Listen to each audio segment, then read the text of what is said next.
Carnaval, le dernier endroit où il faut être. Tiens, dans quel groupe es-tu? Vous sortez comment dimanche? Je ne t'ai pas vu la semaine dernière, tu n'étais pas là. Carnaval, le dernier endroit où l'on nous parle de tradition et de mythes. Oui, c'est une tradition guadeloupéenne. La preuve, nous avons inventé la mi-carême qu'il n'y a pas en Martinique. Si nous essayons de regarder cette histoire rapidement, à travers une frise chronologique, qu'est-ce qu'on observe? Premier point, et c'est lui le point essentiel. Le carnaval, chez nous, c'est une affaire de colons français. Quand ils arrivent, ils nous portent le calendrier grégorien. Un calendrier qui a réussi l'astuce de mêler les fêtes païennes et les fêtes religieuses. Et c'est pour ça que dedans, on a inscrit le Mardi Gras, qui est une antique fête païenne, juste à côté du mercredi des Cendres, qui est une fête liturgique. Et le calendrier se décline de la sorte. Les colons arrivant, ils arrivent effectivement, et c'est normal, avec leur rite, avec leur fête. Et c'est ainsi que de l'épiphanie à Mardi Gras, c'est une période générale de ripaille. Les beignets de carnaval, ça vient de là. Manger gras et compagnie. C'est une période de bal et c'est une période de mascarade, d'inversion des symboles, des hommes se déguisant en femmes, des riches qui se déguisent en pauvres et des colons qui se déguisent souvent en esclaves. Une période qui a son apothéose, le Mardi Gras.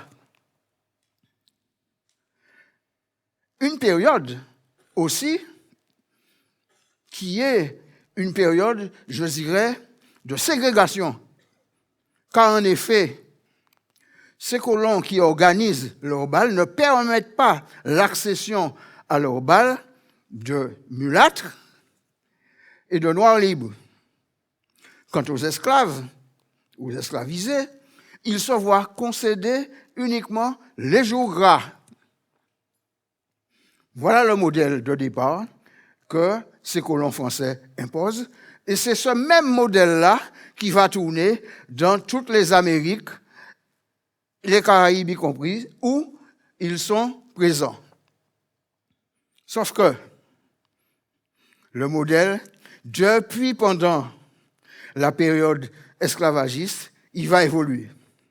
Et c'est le deuxième temps de ce propos.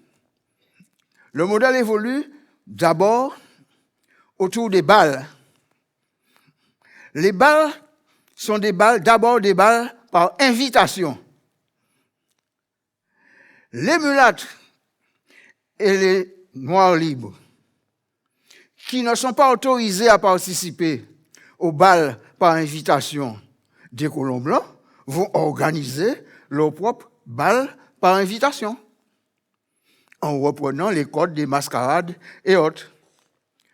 Les esclaves à qui on va concéder les jours gras pendant cette période vont organiser également leur bal par invitation avec toute une symbolique dans laquelle on voit apparaître des rois et des reines et des gens qui s'habillent. Alors, deux interprétations.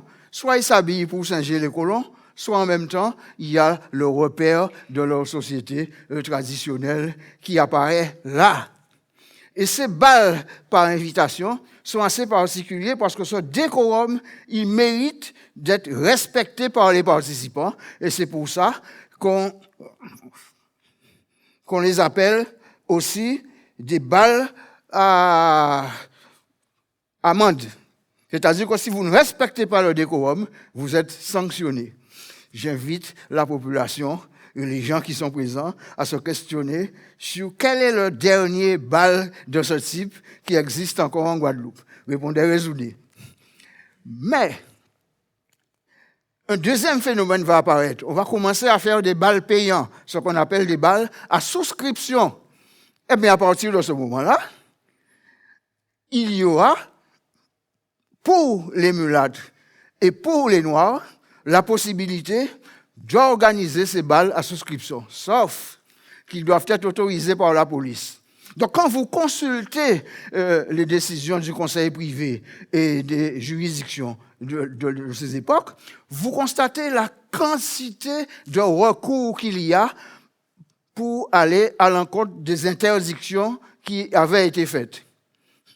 Et de leur côté, les esclaves qui ne sont pas dans cette structure de bal, finalement, ils sont intégrés dans d'autres activités qui sont aussi des activités dans lesquelles il y a des mascarades.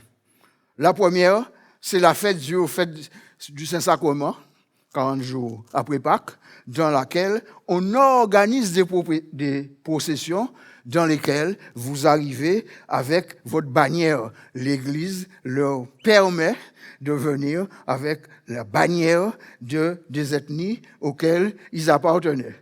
Donc, ils sont dans un processus de ce type.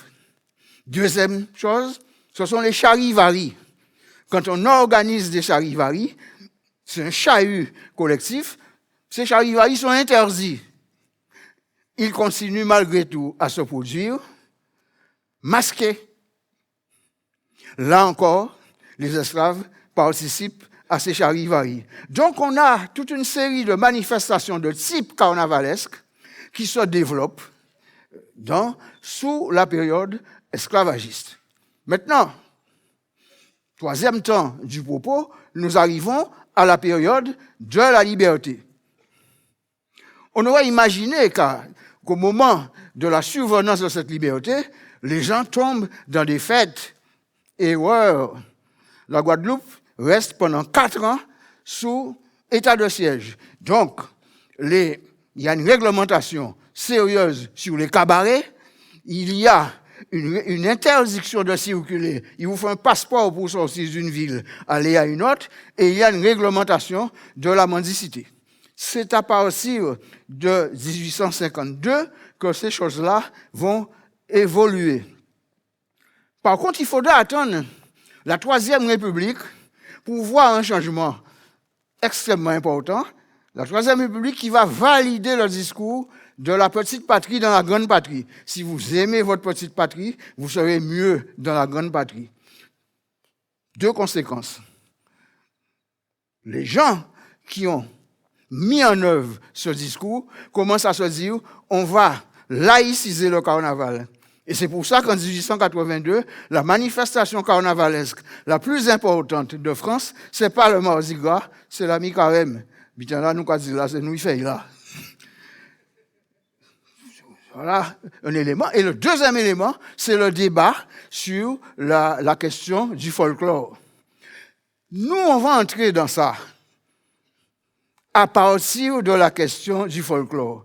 Les associations folkloriques vont se multiplier et ça va nous donner un système qui va fonctionner jusqu'à la fin des années 70 avec des associations culturelles et sportives qui se créent, qui travaillent fondamentalement sur les questions de culture locale, qui sont partie prenante de l'organisation du carnaval, mais surtout de l'organisation des jours gras. Nous avons un système qui tourne dans lequel 3 manifestations vont de pair, qui sont 1. L'élection de Miss Guadeloupe, 2. Le concours de la plus belle bikini, et 3. Le carnaval. Les 2 premières introduisant la dernière. Et c'est comme ça que nous avons des défilés pendant les jours gras. Le reste du temps, vous avez un système qui tourne avec ce qu'on appelle des masses, mais qui, curieusement, sortent le matin et à 18h, ils sont déjà entrés parce qu'il faut être démasqué à 18h. Et vous avez une floraison de systèmes qui se développent, masse à fouette, masse à cône, masse à ci et ça, chacune avec une musique. c'est le système qui tourne, qui sera fragilisé après les événements de 1967, à tel point qu'on va se demander est-ce que ce carnaval va perdurer, et qui nous permet ensuite, à partir de 70, de construire ce qui est à l'œuvre aujourd'hui. Une espèce de structure un peu gigantesque où vous avez plus de 300 associations déclarées qui ont pour occurrence carnaval. Une structure qui est organisée autour d'un triptyque Massacon, Massacre-Esclair, Timas, une structure où tous les dimanches sont des dimanches gras. Donc, vraiment, un nouveau modèle de carnaval. Alors, quand c'est comme ça, que peut-on dire en matière de tradition? Est-ce que finalement, la tradition carnavalesque dont nous parlons, ce n'est pas une succession de mythes? Est-ce que la seule tradition, ça ne serait pas la période dans laquelle le carnaval se déroule? Et encore, ça va changer d'après ce que je vois. Est-ce que finalement, ça n'est pas une tradition à hauteur d'homme? Et est-ce que l'important, ça n'est pas le mouvement, la création permanente qu'il y a? Je me pose la question. Ah, le carnaval, le dernier endroit où on cause maintenant.